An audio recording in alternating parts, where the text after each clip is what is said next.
প্রথম চান্সে যদি জান্নাতে যেতে চান, জাহান্নামের কোনো স্পর্শ ছাড়া যদি জান্নাতে যেতে চান, তাহলে এই 16 বদঅভ্যাস থেকে, 16টি অপরাধ থেকে নিজেকে বাঁচাবার চেষ্টা করতে হবে। নাম্বার 1, যাদের মধ্যে ঈমান নাই তারা জান্নাতে যেতে পারবে না। দ্বিতীয় সবচেয়ে বড় বাধা হলো আত্মীয়তার সম্পর্ক ছিন্ন করা। আত্মীয়তার সম্পর্ক ছিন্নকারী সে জান্নাতে যেতে পারবে না।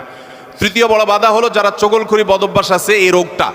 চতুর্থ, প্রতিবেশীকে কষ্ট দেওয়ার রোগ যাদের আছে। 5 নম্বর হলো অহংকার। 6 নম্বর হলো প্রতারণা করা, মানুষের সাথে মানুষকে ধোঁকা দেওয়া। 7 নম্বর হলো দান করার পর খোঁটা দেওয়া। 8 নম্বর হলো কৃপণতা।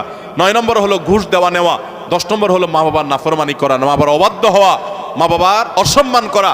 11 নম্বর হলো মাদক আসক্ত হওয়া। 12 নম্বর হলো হারাম উপার্জন দ্বারা, হারাম খাদ্য দ্বারা, পানীয় দ্বারা শরীর গঠন করা। আর 13 নম্বর হলো রূঢ় স্বভাবের হওয়া।